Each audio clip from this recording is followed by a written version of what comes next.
Anganwadi teachers అందరికీ నమస్కారం అండి. పోషన్ ట్రాకర్ అప్లికేషన్‌లో పిల్లల యొక్క ఆధార్ ఏ విధంగా అప్డేట్ చేయాలో ఇప్పుడు మీకు చెప్తాను నేను.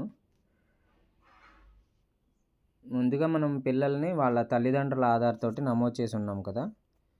ఇప్పుడు ఆ పిల్లలకు వచ్చిన ఆధార్‌ని అప్డేట్ చేయడానికి బాబు లేదా పాప పేరు ఉంటది కదా! ఇప్పుడు ఇక్కడ నాకు ఎగ్జాంపుల్ చెప్తున్నాను. తెల్లం జశ్వంత్ సాయి అని ఉంది. ఈ పేరు మీద క్లిక్ చేయంగానే మీకు ఇట్లా ప్రొఫైల్ ఓపెన్ అవుతుంది. ఓపెన్ అయిన తర్వాత ఇక్కడ ముందుగా మనం ఎవరి ఆధార్ ఇచ్చాము, మదర్ ఆధార్ డీటెయిల్స్ అప్డేట్ చేసాము. ఇప్పుడు ఆ బాబు లేదా పాప ఆధార్ వచ్చింది, అది అప్డేట్ చేయాలనుకుంటున్నాము. సో ఇక్కడ బ్లూ కలర్‌లో యాడ్ చైల్డ్ ఆధార్ అని ఉంది కదండీ! దీని మీద క్లిక్ చేస్తాం.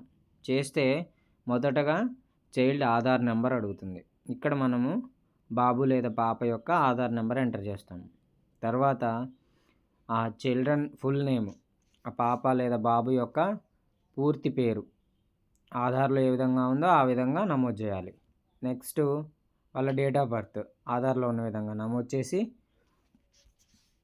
మేలా, ఫీమేల్ అనేది కూడా మీకు ఆటోమేటిక్‌గా అక్కడ మనం ముందు ప్రీవియస్‌గా రిజిస్ట్రేషన్ చేసిన దాని ప్రకారం వచ్చేస్తది. ఇవన్నీ ఎంటర్ చేసిన తర్వాత ఈ వెరిఫై ఆధార్ అనేది హైలైట్ అవుతుంది. దాని మీద క్లిక్ చేస్తే ఆధార్ డీటెయిల్స్ అనేవి అప్డేట్ అయిపోతాయి. థ్యాంక్ యూ అండి.